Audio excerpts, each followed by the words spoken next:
today we are going to talk about basics of loops in mechanical ventilation. We had seen the initial part, the basics about initiating a mechanical ventilation and the basic physiological terminals. We talked about scalars, and now today we'll be talking about the loops, and which are also called as plots. I'll be talking about its clinical utility in more detail towards the end of the presentation. So loops or plots, as we all understand, that the scalars where the pressure, flow and the volume scalars, they are plotted against the time. That is basically only one waveform, but it's like a time variable. Here what is happening is it's not a time variable, it's a single breath which we are saying, but basically it's an interaction which is shown between the two things. Now one thing, the most easy way to remember is that the volume is a common feature for all the loops which are commonly used clinically. So either it can be plotted against the pressure, and that is what we call as a pressure volume loop, and this is what a pressure volume loop looks like. It's only positive axis most of the times. If you look at the second plot or loop, that is volume flow loop, it is called as the flow volume loop, and this is how it looks like. We'll be talking about both of this in a bit detail in the coming slides. Now another thing before we go about talking in detail is we need to be very clear that when we are talking about this plots or these loops, there are two different terminologies. What we use commonly, the spirometry, the pre-anesthetic spirometry for our lung patients or something, their flow or the interpretation of the graph is clockwise. That is, the inspiration starts and then the flow comes, reaches wherever we want the tidal volume as per the patient, and then the expiration happens. So if it's a spontaneous patient or a spontaneously breathing patient, the flow or the graph is interpreted in a clockwise fashion. But when it is controlled mechanical ventilation, when we are delivering a breath, it's the other way around. It's interpreted in a counterclockwise or the anti-clockwise direction. That is, it's the inspiration, as you can see here, and then the expiration, and it touches the baseline. And you will have 2 points, that is the A point and B point, where the flows will be almost zero, and that will be signaling your start of inspiration or start of expiration. We'll look into this in bit of detail. Now, that was the pressure volume loop. Same will be true for your flow volume loop also. In flow volume loop, if you can look, this is a spontaneously breathing patient, and what you can see is there is an inspiration, then there is an expiration. So what we see normal in our spirometries when we do a pre-operative pulmonary function test or when the pulmonologist use it. Again, two important things. Second important difference is you look at the volume. The volume will start like from the opposite end, and it will keep on increasing on the other end. But if you look at a mechanically ventilated patient, then it is again an upside down representation. So that basically you look at the arrows here. So this is the inspiration and the bottom line is the expiration, something like scalars. So in scalars also, in the flow part, we have a flow which is represented positively and the expiration is represented something in a negative way. So this is the major difference between spontaneously breathing pressure volume loop or a flow volume loop versus control volume loop. One is a clockwise and the mechanically controlled breaths are anti-clockwise. Now let's talk about pressure volume loop. So this is what a pressure volume loop looks like. Now let's talk about anatomy of this wave what are the components and everything in detail. So the first and foremost important thing is you need to see there is a pressure curve here and the other thing is the volume curve. So it's no longer a time graph. Okay, so next thing is, if you can see, this is the pressure which we are talking, and since the inspiration is starting at a point slightly away, this basic pressure which is there, it is representing a PEEP. It can be a PEEP which has been set, it can be an intrinsic PEEP additionally, or basically it's the total PEEP above which the ventilator cycle is happening. Now you can see that there is the initial part. It's very important to get through this in a way we are able to interpret it. Now what will happen is, we all know when the initially ventilator starts, there is a pressure in the which is generated which will create a flow. But the initial pressure, it is required to overcome the resistance part mostly, isn't it? So basically it will be going through your endotracheal tube, through your trachea, bronchus, and the initial pressure, you see the pressure will be rising quite significantly, but the correspondence volume, it's not rising that significantly. So this is basically the initial part of it.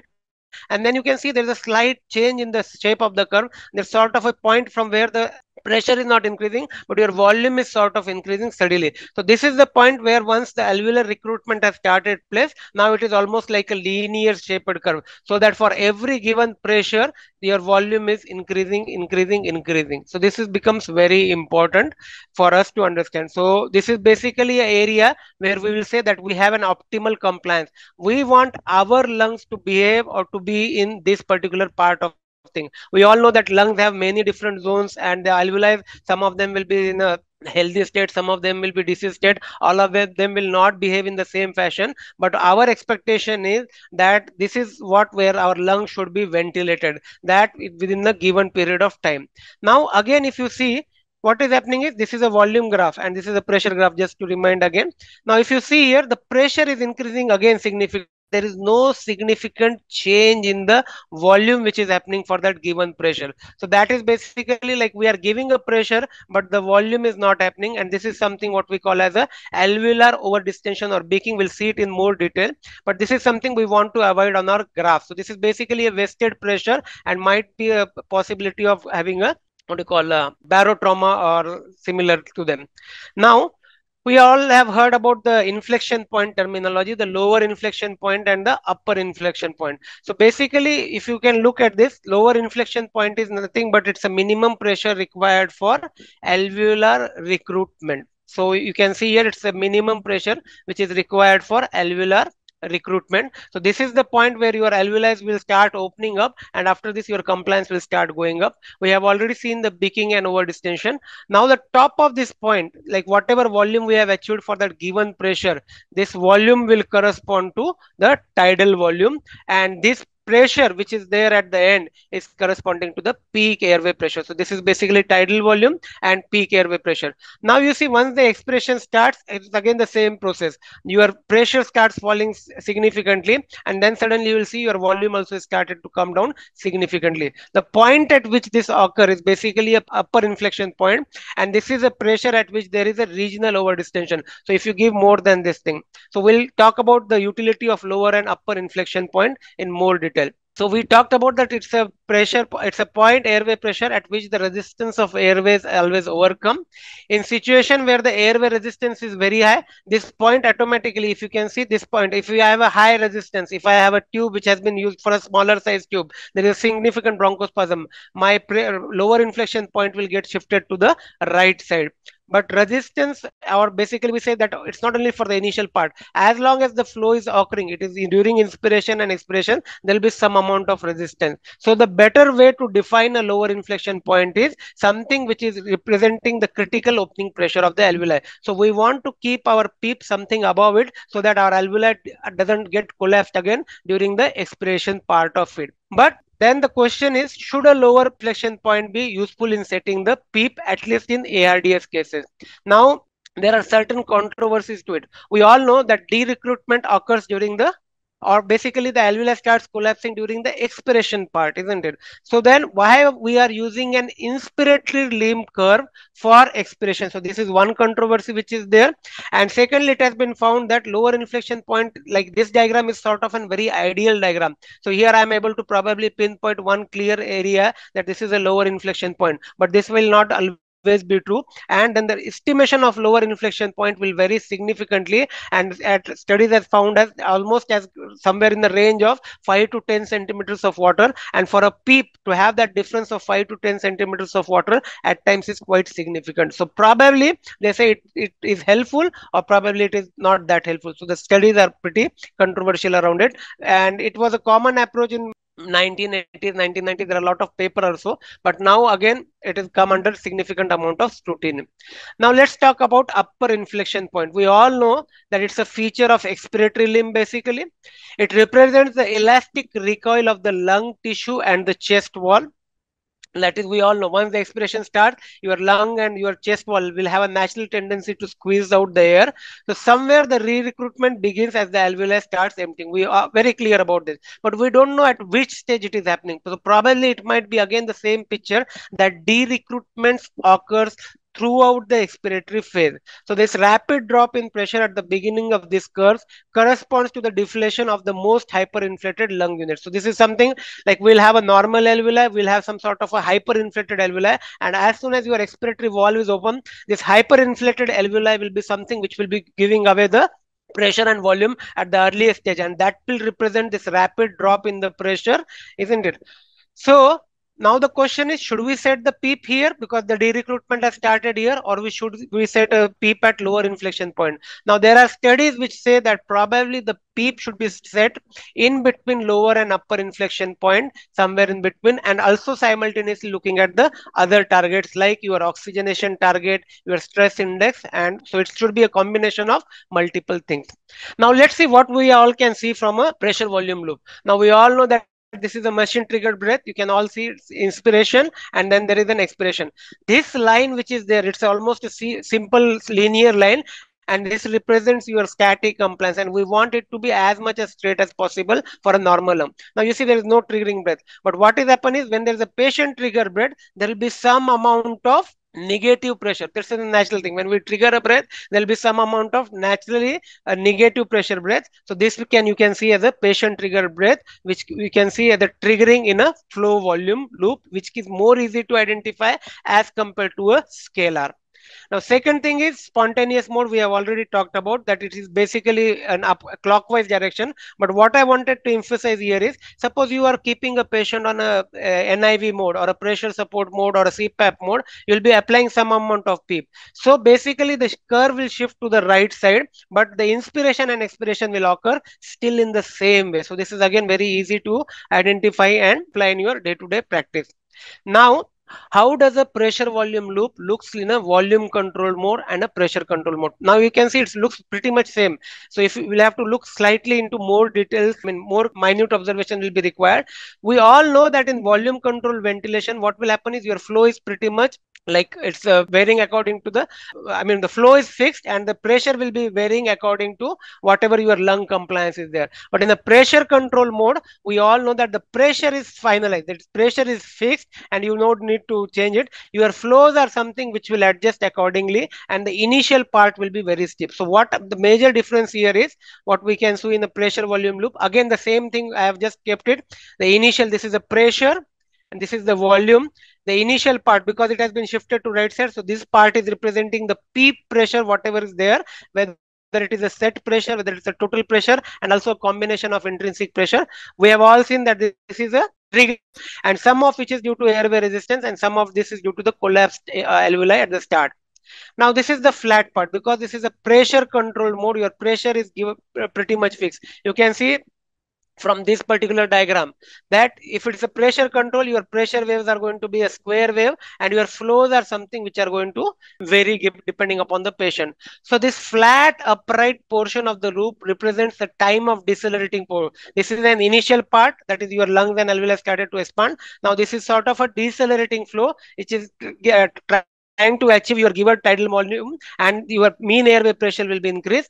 Now this is the line which connects the beginning of inspiration and end of inspiration. This is only the time, as we discussed, where you will have a zero flow, and this basically represents a true static lung compliance. So this becomes pretty straightforward. But as the expiratory valve is open, the pressure rapidly drops PEEP on expiration. Again, a bit difficult to find that what exactly is going to be your expiration point or O.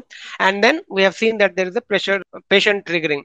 Now, if the same pressure volume loop, if I see in a volume control mode, what you can see is that with volume control, there is a constant flow.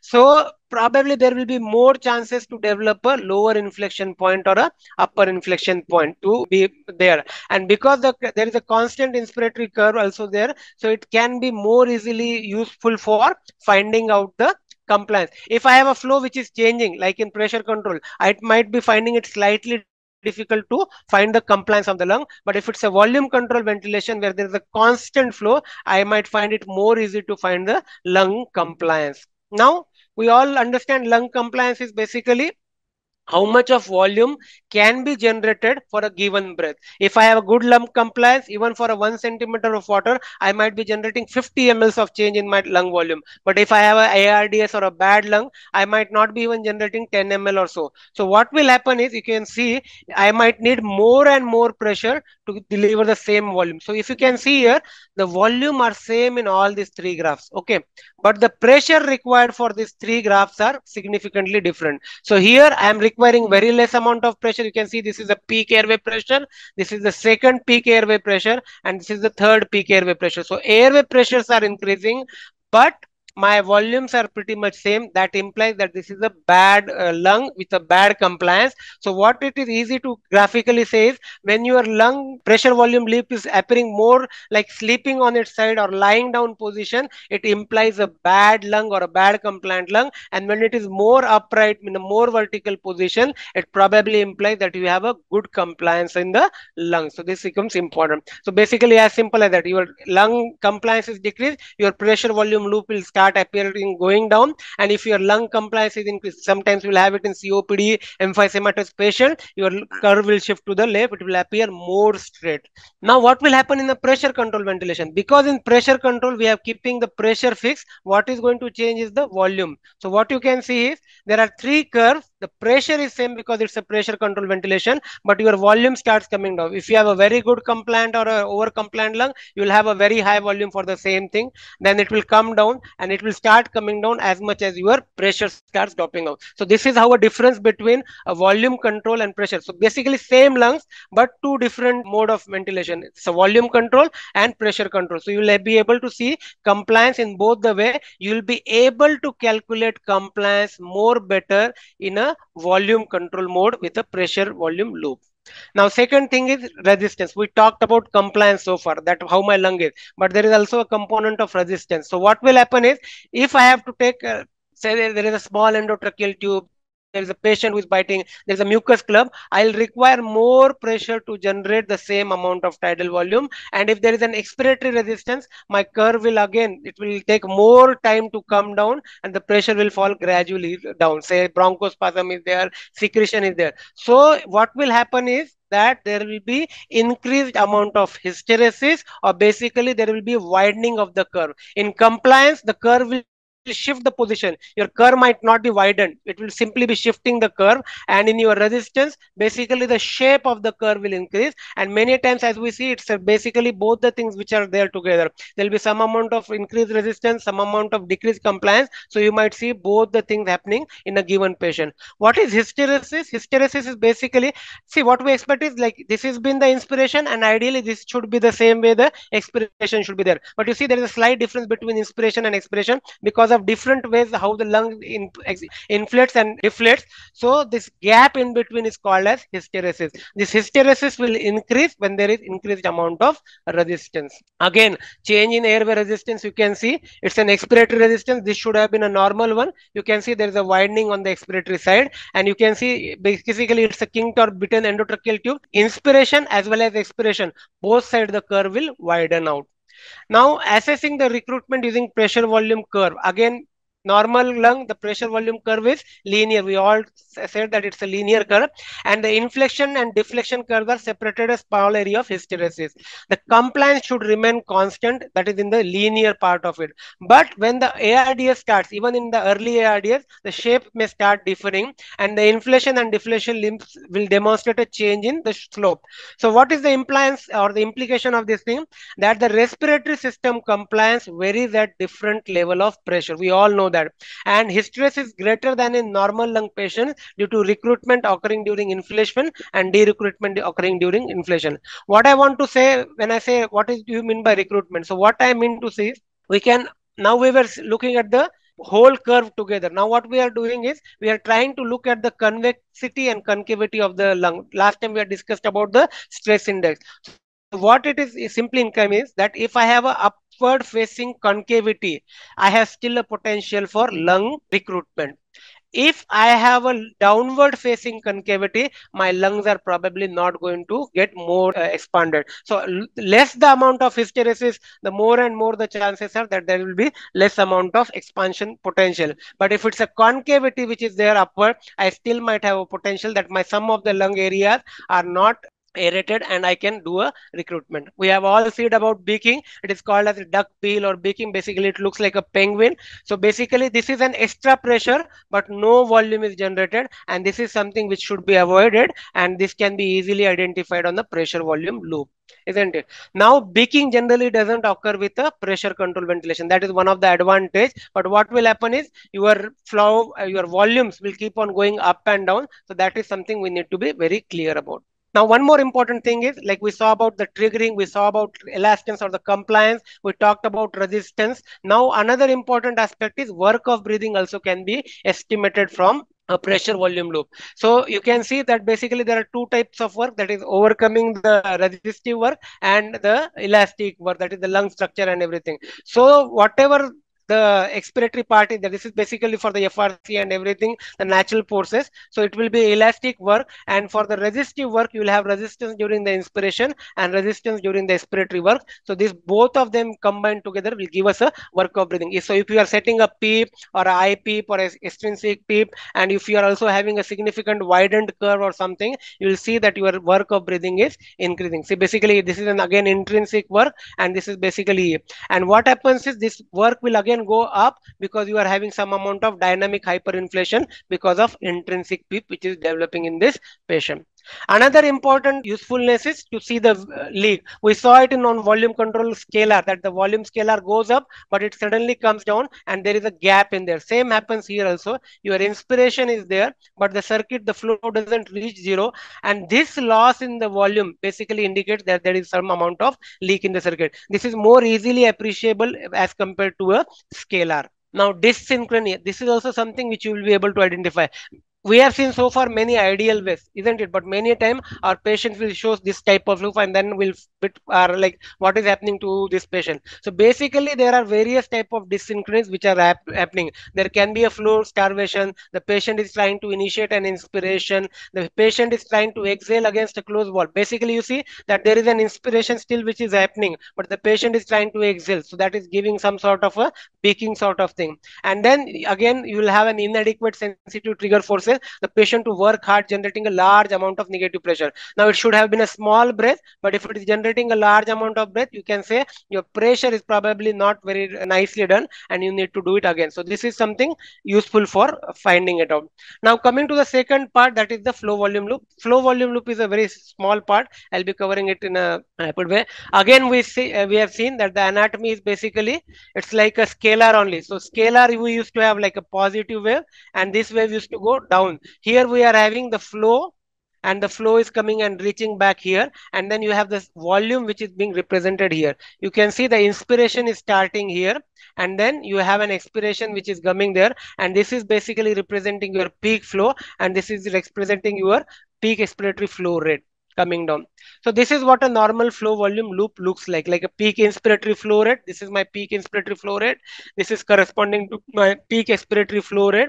This is the tidal volume which I am generating, the inspiratory part and the expiratory part, and this is where it is touching the FRC. If you want to correspond it to the scalars, you can again see, because there are two different shapes. Can you see, can you appreciate the two shapes? One, there is a square waveforms like a pattern in this loop, and then the second is an accelerating and decelerating pattern. So if it's a square wave type of pattern, we have told that wherever you look a square type wave, then whichever scalar or loop, that is the control variable. So if it's a flow which is a square, so I will say that this is a volume control ventilation. If it's a pressure wave which is a square wave, I will say this is a pressure control ventilation. So this is something which is corresponding to the same part. Now, how do I differentiate between spontaneous and controlled in a flow volume loop? A spontaneous breath is recognized by the slightly irregular contour of its inspiratory portion. You can appreciate there's an slightly irregular contour. But if you look at a control ventilation, it will be appearing more uniform depending upon the type of waveform which you have kept it, or the flow which you have kept it. Again, this is a square type of waveform. So what I will say is this is probably a volume control ventilation, and because this is like a variable sort of an accelerating decelerating waveform, so this is basically a pressure support or a pressure control ventilation. I am saying pressure support because the inspiration is abruptly ending. So whatever time sensitivity or pressure sensitivity I have kept, say I said I had kept it at 25% of my pressure support. As soon as my flow has reached to the 25% of its peak, the expiration has started down here. This is what a pressure control ventilation would look like. Inspiration, expiration, and going. And as I am increasing my pressures, you can see my flows will also increase, and ultimately it will result in an increased tidal volume. Now, the most important thing to identify here is an increased airway resistance. You can see that this is a normal loop, but because there is a airway resistance, you can see that the airflow has come down, and therefore the tidal volume has also come down significantly. What I need to understand in that graph is that the inspiratory curve will be flattened. I will have a reduced peak expiratory flow. There will be some sort of a scooping out of expiratory flow because it is time. And if sufficient time is not given for, say, bronchospasm, my baseline will not touch, and there will be some amount of gas trapping which will generate auto PEEP and dynamic hyperinflation in a long time.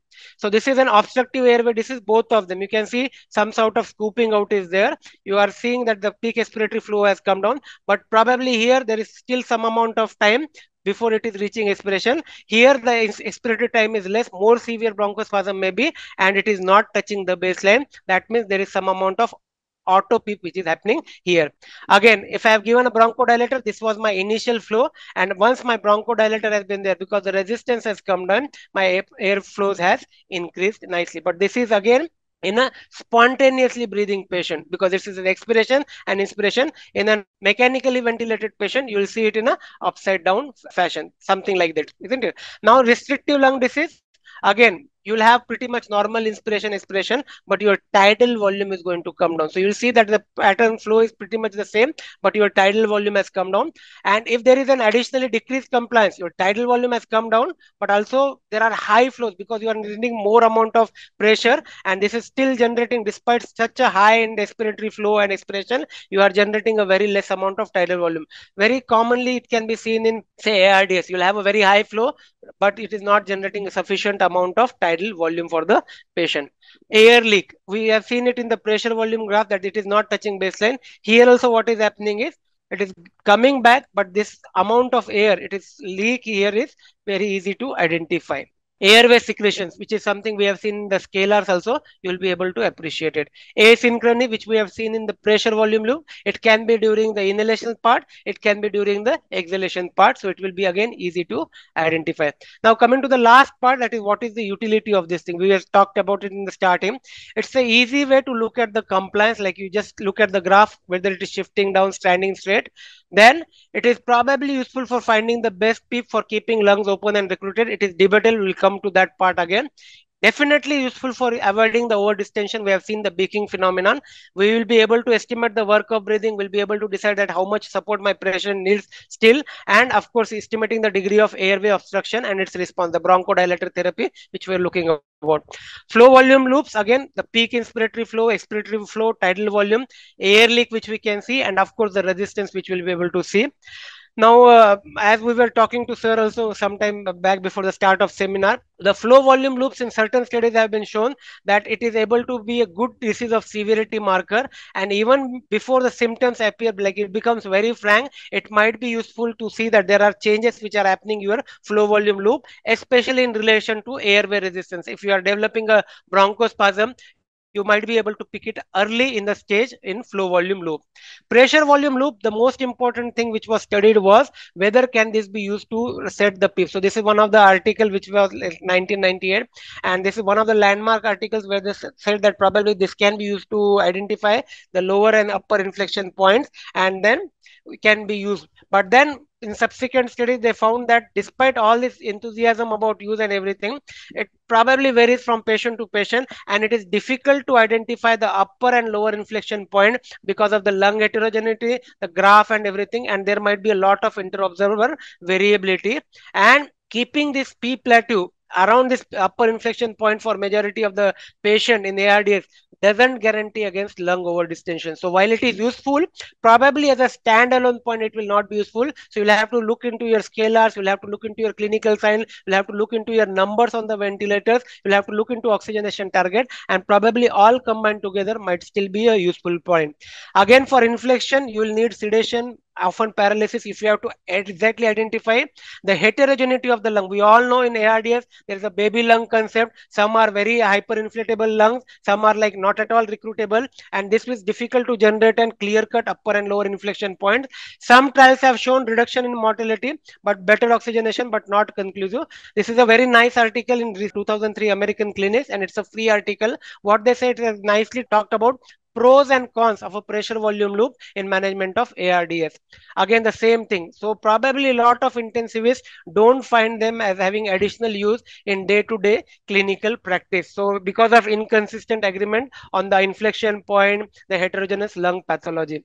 Just before I conclude, this is basically the nice two studies where they talked about like different intensivist anesthesia people with varying sort of experience, and this even found that even with most experienced intensivist and everything, if you are not used to looking at the scalars or the loops, probably there might be chances as high as 30 to 40% to identify a given dyssynchrony or anything. But at the same time, when you are using scalars and groups, they also found that your chances of patient ventilator synchrony, your chances of increased oxygenation, decreased number of ventilator days or ventilator free days are increased if you are able to utilize your scalars and loops in day-to-day practice. More about scalars in your day-to-day practice. So that is why the scalars and loops are important part for us. I'll not be talking about stress index. This was basically last time we were discussing about the stress index, and we were talking about the mean airway pressure. So thank you, sir.